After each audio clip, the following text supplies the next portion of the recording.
What's going on, YouTube? This is your Melanated Warrior, Haywood Haynes, and this is another installment of Facts Over Feelings. Leave your feelings out the door so we can get to the facts, and we right back at it. We gotta burn it. We gonna split it up into two because we gotta get our point across, right? And before I get into it, I want to give a big shout out and send good vibes and good energy to all you melanated gods and goddesses. I really do hope that you're doing well in these very challenging and chaotic times, right? And because we do know that we're living in very challenging and chaotic times, the most important thing that we can do, and I know this is marginalized and it is overlooked, is ensure that we are interacting with individuals who are fundamentally sound, right? Because this is the source of all the contention. This is the source of all the stress. This is the source of all the frustration. When you finally wake up and realize that you are just out of tune with individuals on a fundamental level. This is one of the reasons why the relationships don't work out or the projects never get completed. We have to catch up to that sooner than later. And two key examples that I can use, and we're going to talk, and I've obviously framed them from the outside looking in because, you got the censorship police out there. They always want to, stick you to a damn cross anytime that you talk about things that they don't want you to talk about. But we're just using that as an example. And say, for instance, you had an individual in the room when they were, a couple individuals in the room and they were about to debate, right? And these individuals we know are not aligned fundamentally. So, for instance, in terms of sexuality, you have one guy, on one end who is what they consider to be a toxic male, right? He's a fundamentalist in his approach to sexuality. He believes that, in nature, God made you a man. You act like one, and the same goes for women, right? And then you have a guy who is transgender or a male to female transgender, and the topic of discussion is should transgenders, male to female specifically, be allowed to compete in women's sports. Now, there's no way to go into that second, third, fourth, fifth levels of debate, about sports and all of that when they disagree on a fundamental level, because he's not the toxic male is not going to agree about regarding the issue of sports when he already believes that that transitioning to a female when nature had already made you one way is something that he disagrees with. So he's not going to go to the second, third, fourth, fifth levels. Just for instance, like if you were to put a religious fundamentalist, in the room with an atheist, and the topic of discussion is who's God's chosen people, who's really God's chosen people. Now the atheists won't even entertain that discussion because they don't even believe God exists. You see, how do you get to those second, third, and fourth, and fifth levels of understanding when you disagree on the fundamental level? Like I said, this is why things don't work out with people. And our job is to make sure, this is why people have, create these platforms. And I hope the real ones do, is that to allow, you to see where they stand and then offer, they offer access to their platform or to themselves so that we can network. And then, people understand the importance of aligning themselves with people who have the same energy. You see what I'm saying? That's what we have to do because, even in the comment section, and I want to say this too, YouTube been acting funny, so I can't even respond to a lot of the comments in the comment section. Matter of fact, I'll have like 20, 30 comments under a video, and YouTube would only notify me of one, so that's kind of like how that's been going. But, there's those twos and fews who disagree, and the reason why I see it as being petty many times because they're not even fundamentally sound when they are disagreeing. At least if you're going to be disagreeable, be fundamentally sound in your approach. One guy was like, oh, well, yeah, you said that we're melanin beings and we're neural melanin beings. And then but if you're going to submit yourself or subject yourself to that concept, you also have to go with the rules. That's one type of melanin. There's neural melanin, pale melanin, and eumelanin. So neural is a dead giveaway. That means it's in the brain. You see, so you talking about one type of melanin. We're talking about melanin. That's in the category of melanin. So so that's what I'm saying. People are not fundamentally sound. It just comes off as if you're just trying to be petty or disagreeable. What you have to understand is if you find someone that at least, because you'll be disillusional to or delusional to assume that you're going to agree with everybody and everything that they say. That's ridiculous. It's not going to happen. So you're trying to find people who are aligned with your energy. And when that energy and that foundation, is aligned, then you have room, to find common ground. Okay, that's what the whole point of it is calling common ground because the foundation is seen as the ground. All right, and the foundation of which your knowledge rests upon or is erected from is seen as a paradigm. And you know very damn well if you do not agree with someone on a fundamental level, then the only other option is for them to undergo what's called a paradigm shift. And that's not a possibility because they have to undergo an epiphany, and an epiphany can only be gone through unless that individual is in a place of humility. And we know most people are arrogant. So then you just have to agree to disagree and part ways, because then it ain't gonna be nothing but a physical war that can come about when you are not aligned with someone on a fundamental level. And that's the thing. Another comment that was made by somebody, it was like, and this is regard to the last segment that was dropped. They said, oh, yeah, you spit some facts. Yeah, you letting us be aware, we're aware of all the injustices, but you're not offering those solutions. Once again, we go back to what we're saying. If you are fundamentally sound, you know that individuals who, like I said, put these platforms together and dispense information that they hope has some utility and that people can use, they're letting you know what? One, I'm on that level.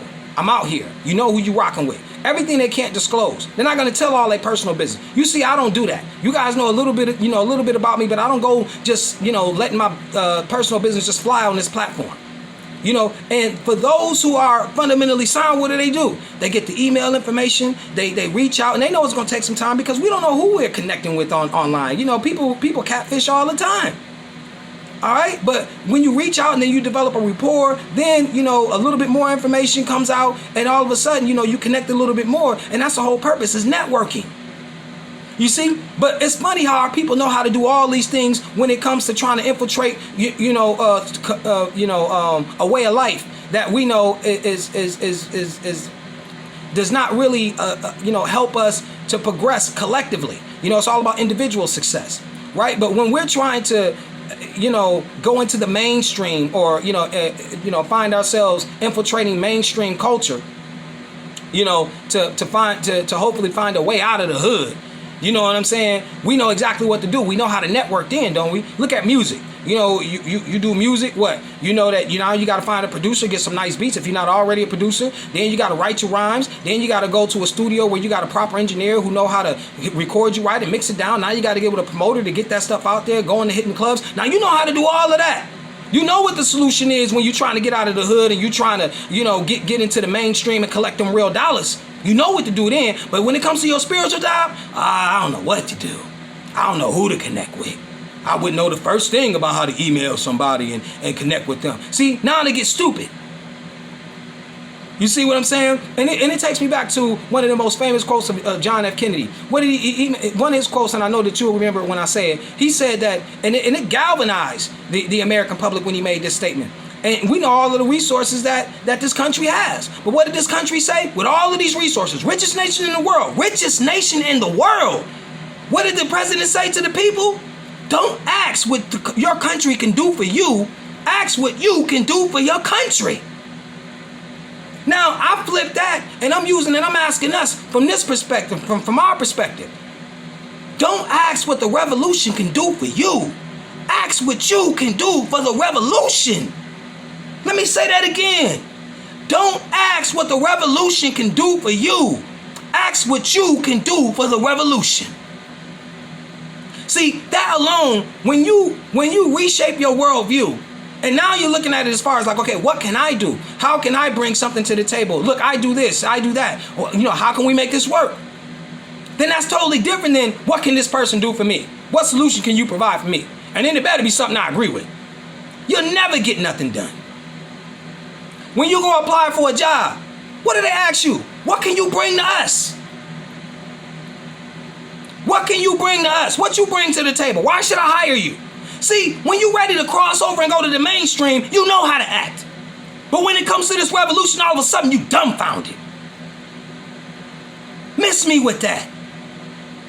You see, just to go and see, even when he made a comment on the last segment, he was like, well, yeah, mind you, if he was fundamentally sound, he would have known that. He was looking at, he said, oh, well, yeah, you talk. And I responded to him, I said, man, so that we don't repeat the same mistakes. Oh, that ain't really no solution. Preventative maintenance isn't a solution. You telling me if somebody tell you something that prevents you from going down the same road which you've been walking down and treading down this whole time, that doesn't help you? You better understand, like even W.E.B. Du Bois has said this, and it was important. He said that what we're missing within our communities is social currency, the trade-off of ideas, information. And then even they will tell you, great Western thinkers will tell you that information is the highest form of currency. That's like if you have $50 under your couch, you didn't know about it. You ain't got $50 because you don't know about it. If somebody informed you that it was in there, then you can take advantage of that. Now you can take advantage of that $50 and make it work for you. Because now you know that it exists. You see, this is what we're dealing with. Like, people don't understand how valuable it is to have the necessary information. And you see that, like, if it was you were in Wall Street and someone gave you a tip about a stock, we know that that's called, if it's sensitive information, it's called insider trading. All right, information is the highest form of currency. All right, and that's something that we must familiarize ourselves with sooner than later. Otherwise, we're going to continue to keep falling down, or being engulfed in confusion, and also to the point where we may even polarize the energy within us, and we just become inactive, and we don't do nothing at all, and we just sit and wait, letting the chips fall where they may. Inexcusable and unacceptable. You see, and so when I wanted to get into that and just say, like, piggyback off of what I was saying, was that, when we went from that last segment, we were talking about how easy it is for this, government to criminalize you, vilify, a plant, and then those associated with it, especially considering the fact that we were intimately connected with the plant, then by default, we became criminals. Okay? Now, what we're saying is that if that can happen with the plant, it can happen in any area of life activity, and we know this. We know this. So I had, some news popped up on, through my email in Yahoo News, and it was published by USA Today. And I'm gonna read it off. It says, experts say Americans will lie about vaccine status under new mask rules. So already planting these seeds of division. Already. They're already saying that you will lie. Okay? And let's read some of the bullet points. It says, the CDC's announcement that fully vaccinated people largely no longer need to wear a mask has left many Americans wondering, if there are no enforcement. Now watch how it bleeds off into the next bullet point, which is a quote by some psychology professor. It says, quote, the quote starts, many will lie, many are lying, have been lying, Michael McCullough, a psychology professor at the University of California, San Diego, said. So they're already saying this is how the American public's going to feel. Don't worry, I'm an expert. I already know how they're going to feel. Now, at this point in time, in my city and in my state, I haven't been aware of it, but I know that when you go to certain establishments, they ask, do you want the shot? Right? And it's free. They haven't been asking, have you taken a shot? And if you haven't, you will not be able to frequent this establishment. Now, they're already letting you know that's what's about to happen. You see, individuals be walking around with their mask off, and they're going to assume that they've been vaccinated. And then so they're going to ask you, you've been fully vaccinated, and then that's going to give them what? That's going to give them justification to set a system in place. Oh, well, people have just been saying it, so now we got to check. You got your card on you. And then it's going to go from having your card on you. See, then they're not going to, if you haven't been, it's not going to be a big deal. And then eventually it's going to be like, you haven't been vaccinated? Oh, man, I don't think you can come in if you haven't. See, remember, the mask was optional at one point in time. Then it became what? Mandatory. So, you got to be careful. And then so right now, like I told him, I said, so when this becomes mandatory and now you're going to be forced, and we've been telling you, make sure you stock up on supplies, emergency equipment, make sure that you are connected with individuals who you align with on a fundamental level. All these things which are extremely important, we've been telling you to do before this hits, and you don't do it, then what? When it happens, you're going to be like, well, what's your solution?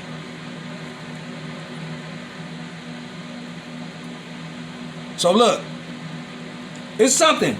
As we do what we do, we always make sure that we brush up on some of the things that we hit in the last segment.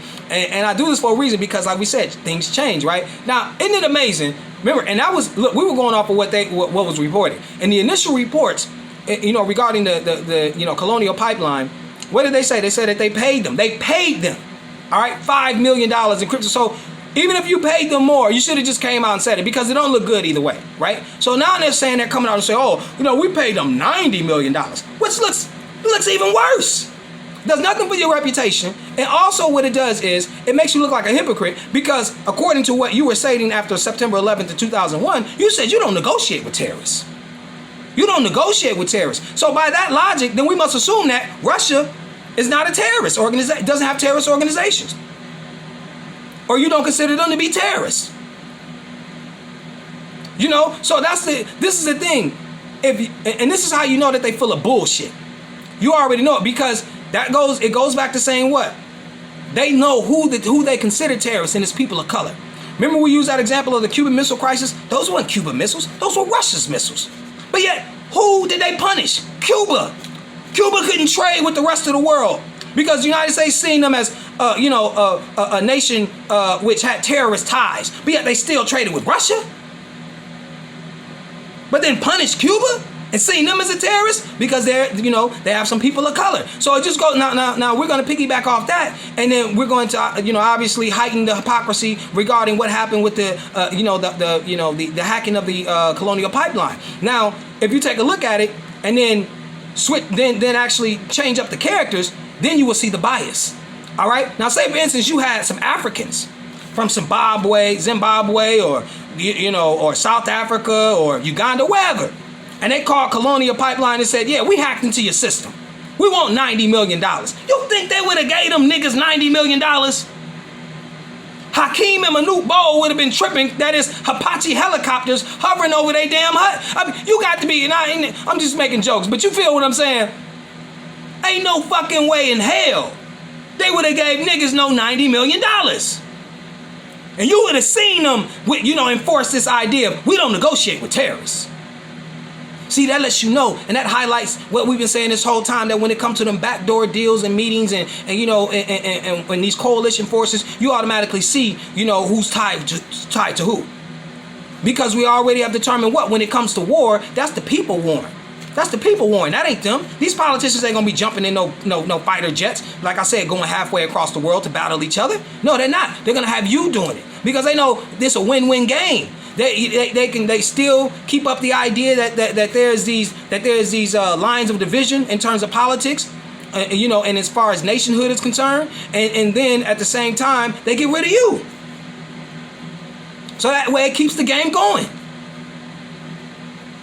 And so, one of the things that I wanted to do, just to show you how far gone a lot of us are, and especially in terms of why I find myself not being aligned with individuals on a fundamental level, because much of these individuals, due to arrogance, now mind you, like we said before, one thing that Americans pride themselves on, if they don't know, they'll feign intelligence. They'll act like they know. Which does any attempt to really gain or to really bring about true solidarity is thwarted. Because you can't even get people to admit that they wrong.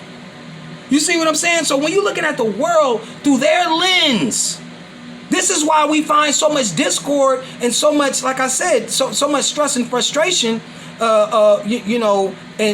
the process that's involved in, us acquiring or us trying to create common ground, because we know we all come from different backgrounds. We possess different different outlooks and things like that. So we're all trying to find common ground. But unfortunately, if someone feels like they have clear vision in this area of life activity, then we find out later on, after doing some digging or after they end up talking a little too much, that they might be way off in another area of life activity. And one area that we should never be off is understanding what we are and who we are and where we come from. All right? And not just a specific place. Understanding that we're the vanguards of this realm. So not just boiling it down to Africa. But even if we were to highlight that, I'm gonna show you some things that's surprising. But we're just from a region where it's warm, that we have to be near our central power source. That's what you need to know. So then that eliminates this contention that most people feel when they try to talk about, well, we foundational Black Americans, or we're from Africa, I'm about Pan-Africanism and all this. Doesn't matter. We're from regions where we have to have access to our central power source, the sun. So that should take away that. Now you have a common ground and understanding, like, okay, our common ground is the fact that we're sun people. Who can argue that? Who can argue that we're sun people? No fucking body. But you will have an argument when you start to argue about where we're from. And then remember, those arguments, who are the one who has crafted that narrative? Let me show you something just to bring this home, to give you an idea of what I'm talking about.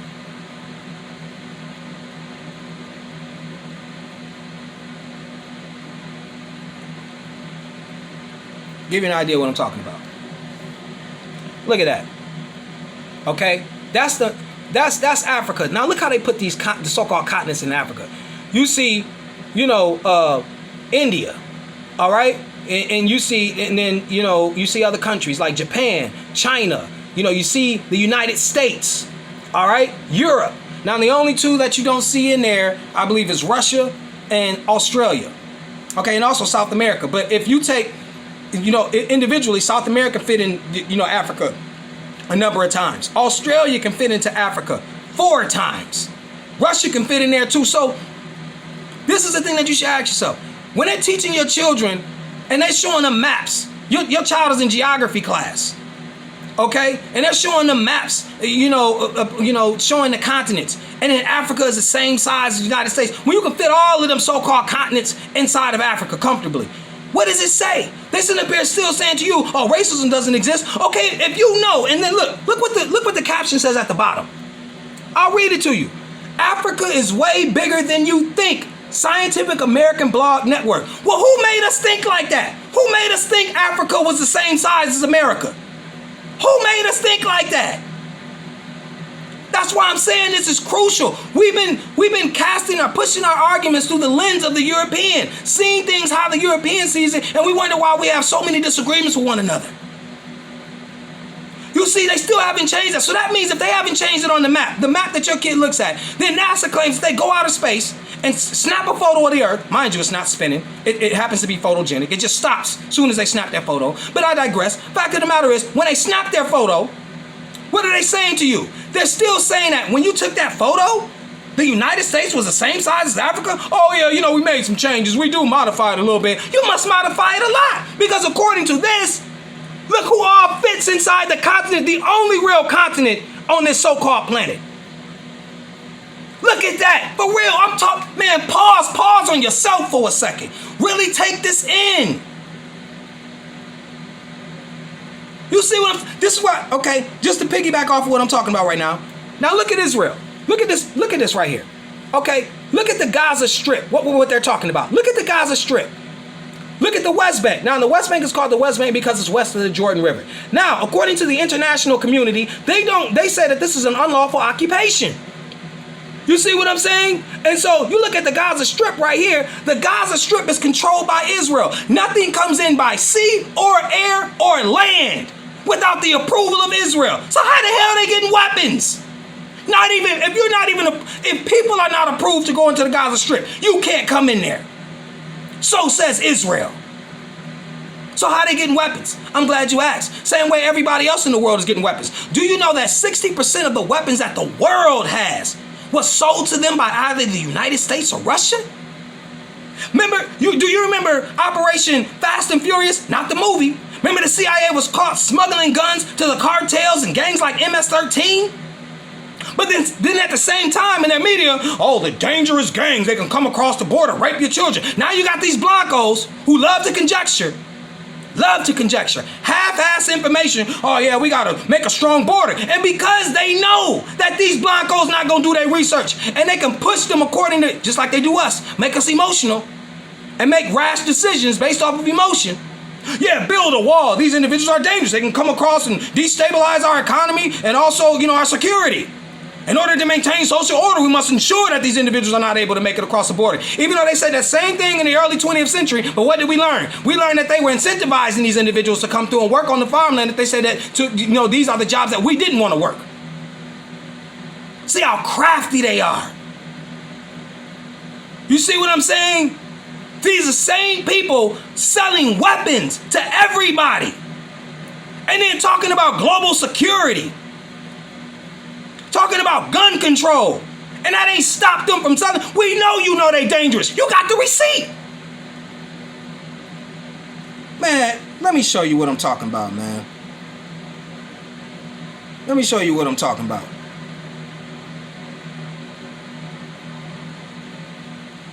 This is from an article. It's the Business Insider. Army sales by the U.S. and Russia. Okay, I highlighted it. Screenshotted it. And it says, while the U.S. supplies to far more nations, Russia actually sells more weaponry by dollar. Total of weapons sold by the U.S. at $66.3 billion in 2011. That was just in 2011. Billions of dollars in weapons, right?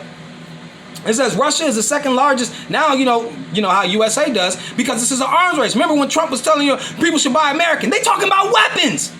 Let's continue to read. Russia is the second largest conventional arms exporter after the United States, with $13.5 billion worth of exports in 2012. See how it changes? See how these gaps? Because they don't want to let you know exactly that, how much money they make off this stuff. Combined, the U.S. and Russia account for 57% of all major weapons exports. Okay, let's continue to read.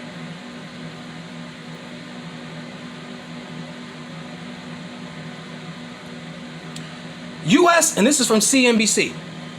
Okay, this was published on the December 4th, 2020. U.S. sells more than $175 billion in weapons to foreign governments, nearly 3% higher than last year. Notice how as things get more chaotic, the United States is able to sell more weapons. Notice how when things got unstable here, when we thought things were going to get unstable, how many weapons did the United States sell? Oh, people are buying guns left and right. Boy, y'all better catch up. Key points. The U.S. sold $175 billion in weapons to foreign governments in the fiscal year that ended September 30th, Pentagon and State Department officials announced Friday. Sales of U.S. military equipment to foreign governments in the prior fiscal year totaled $170 billion. Let's read. The U.S. sold $175 billion in weapons to foreign governments in the fiscal year that ended September 30th, Pentagon and State Department officials announced Friday, like I read. It said the Department of State's Bureau of Political and Military Affairs said in a statement Friday that this year's 2.8% increase in sales coincides with the Trump administration's efforts to comprehensively reform and modernize the arms transfer process. See, when Trump was running around, they need to buy more, buy American. Nobody asked, what do we sell? What is he talking about?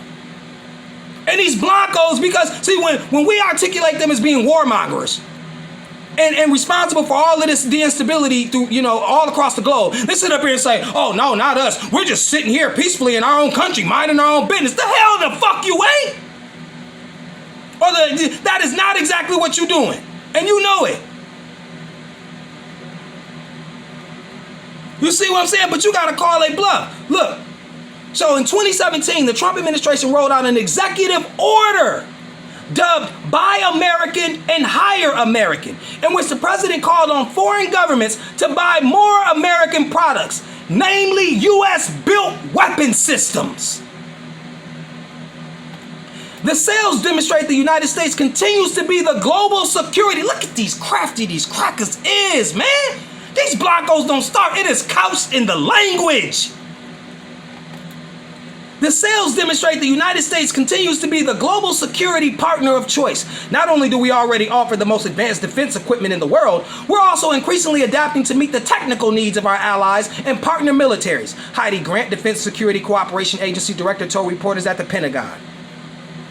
According to the latest figures released by state and defense officials, the sale of Lockheed Martin's F-35 fighter jet to Japan amounted to $23.11 billion, leading America's weapons exports. So think about how, now this is deep, because you forget, they hope that you got a short-term memory. Who bombed Pearl Harbor? I'm gonna ask you a question. Who bombed Pearl Harbor? And I think even right now, correct me if I'm wrong, Japan isn't even a part of the National Security Council. You see, so they don't even let Japan in because there's their security risk, but yet you would sell them fighter jets? The same people who bombed you. You selling them because I guess maybe because you dropped bombs on Hiroshima and Nagasaki, all is forgiven, right? But see how they supply weapons to people who were their enemies? Okay? So this will let you know when Hamas, individuals running around, we used to see it all the time growing up. People who was throwing rocks at tanks, now all of a sudden have missiles. Where'd they get them from? We know they can't make them. We know they're not manufacturing them. Because first of all, we know everything that comes in and out of the Gaza Strip is what? Controlled by Israel. So if any weapons were smuggled in, we know who got the receipt. We know who got the receipt. So, but this is the games that you let them play.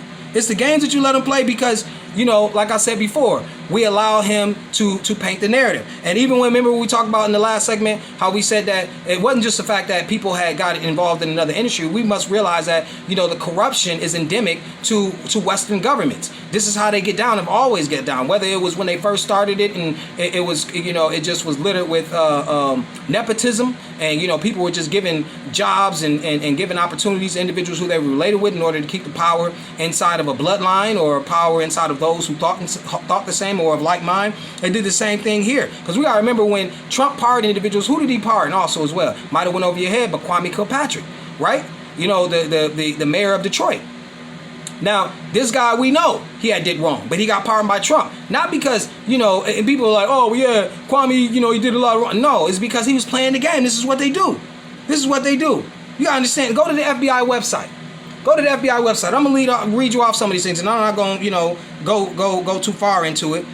First, I'm going to read you one that was placed on. Before I read the ones from the FBI website, it's one important that I got to show you. It was printed in this Detroit newspaper and published by the Detroit newspaper, and it says, auditor, more than $4 million stolen from Mississippi welfare funds. Okay? Published February 6, 2020. Did you hear about it? Probably not unless you're from Mississippi. Poorest state in the union. Yet they stole $4 million from the welfare fund, okay? Now we're going to go to some FBI reports. And mind you, what's so crazy about this is all in the month of April and May. This ain't over these ain't, you know, years apart from these crimes. These are months, a month or so apart. Okay? May 19, 2021. Metropolitan Police Department employees sentenced for accepting more than $40,000 in cash bribes in exchange for personal identifying information of traffic crash victims. May 18, 2021. Owner of company providing prosthetics and orthotics materials to Walter Reed National Military Center pleads guilty to federal charges in Maryland for paying gratuities. Okay? May 13th, 2021. Tangipahoa Parish Sheriff's captain charged with defrauding office by receiving unearned pay. Excuse me. May 11th, 2021. Former superintendent of Rockbridge County Regional Jail sentenced on federal civil rights and bribery charges. Okay. May 7th, 2021. USDA official admits receiving bribes in exchange for preferential treatment in the award of security contracts. May 11, 2021, 3 current and former New York PD police officers charged with towing company bribery scheme. May 5th, 2021, Virginia businessman sentenced for bribery of FBI official. I mean, come on, it just goes on and on and on. I mean, it was so many I just had stopped doing the screenshots.